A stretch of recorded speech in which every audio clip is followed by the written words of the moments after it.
నమస్కారం.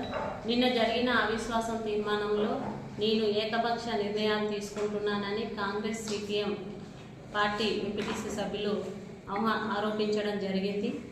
నేను ఏ రోజు కూడా అధికారాన్ని అడ్డుపెట్టుకొని ఏకపక్ష నిర్ణయాలు తీసుకోలేదు. మరి ఆ రోజు కూడా మెజార్టీ తీర్మానంతో తీర్మానాలు చేయడం జరిగింది. ఈరోజు అవిశ్వాసం ఇచ్చిన వాళ్ళే ఆ రోజు నాకు తీర్మానాలకు సహకరించి ఇచ్చేసిన వాళ్ళే మరి ఈరోజు అవిశ్వాసం పెట్టడం కూడా అంత కరెక్ట్ కాదని అనిపిస్తుంది. మెజార్టీ ఎంపీటీసీ సభ్యుల మేరకే ఏ నిర్ణయమైనా చేయడం జరిగింది. మొన్న జరిగిన సమావేశంలో కూడా మరి ఎంపీటీసీలు ఇష్టానుసారంగా మాట్లాడడం జరిగింది. ఒక బీసీ మహిళను చూడకుండా దాన్ని నేను వాళ్ళ విజ్ఞతకే వదిలేయడం జరిగింది.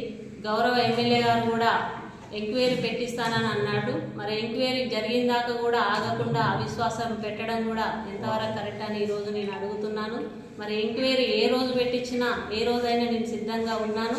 ఎంక్వైరీలో నేను అవినీతి చేసినట్టు తేలినట్టయితే దేనికైనా సిద్ధమే, నేను ఎంపీపీ పదవి వదులుకోవడానికైనా సిద్ధమే అని ఈ సందర్భంగా తెలియజేసుకుంటాను. నేను ఎప్పుడైనా కూడా ఒక ఎంపీపీ పదవికి న్యాయం చేయాలన్న తపనతో తప్ప నేను ఏ దుర్వినియోగాలకు కూడా పాల్గొనలేదని చెబుతున్నాను. అభివృద్ధి కార్యక్రమాలు చేస్తున్నానని చెప్పేసి కూడా బురద జల్లే ప్రయత్నం వాళ్ళు చేయడం జరుగుతుంది. ఏ మాత్రం బురద జల్లినా కూడా నేను భయపడను. ఏది నేను అవినీతి చేసినట్టయితే తేలినట్టయితే దేనికైనా సిద్ధమే అని ఈరోజు గౌరవ సభ్యులందరికీ కూడా తెలియజేయడం జరుగుతుంది. ఎంబీఓ కూడా ఆయనతో ఎంబీఓ నెంబర్ కూడా నాకు లేకుండా మొన్న సభ్య సమావేశంలో కూడా నేను చెప్పడం జరిగింది. ఎంబీఓ నెంబర్ ఆయన ఇచ్చిండు, తనే ఫోన్ చేసిండు. ఎక్కడ ఏ స్కూల్ బిల్డింగ్కు మనకి ఇబ్బంది ఉంది, స్ట్రెంత్ ఎక్కడ ఉంది, రూమ్ కట్టలేదని ఆయనే అడిగిండు. అడిగితే నేను మాట్లాడితే నిర్ణయంలో ఫస్ట్ ఉందని చెప్పారు వాళ్ళే. తర్వాత మళ్ళీ ఈ ఉక్కటూరు కక్కిరేని ఇస్కిల్ అనుకున్నాం. ఇస్కిల్లో మళ్ళీ తీసి సుభద్ర ఫౌండేషన్ వాళ్ళు వస్తారని చెప్పేసి నిర్ణయంలో పెట్టడం జరిగింది.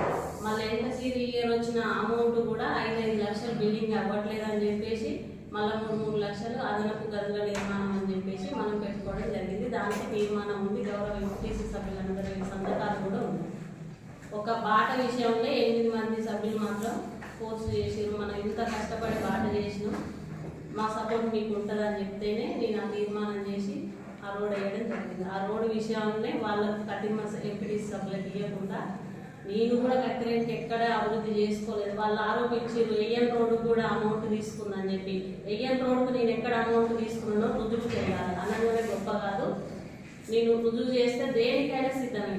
నేను ఎంపీపీ పదవి నాకు నేనే డైరెక్ట్గా ఈ అవిశ్వాసం తప్పుడు ఆరోపణలు పెట్టి ఇది చేసే బదులు డైరెక్ట్ నేనే ఎంపీపీ పదవిని ఆశ వదులుకొని ఊపుకుంటా వాళ్ళకే పదవి ఇస్తాను. నా ఇష్టపూర్వకంగా నేనే కూర్చోబెట్టా ఎంపీపీ చేయడం మాత్రం ఇది మాత్రం కరెక్ట్.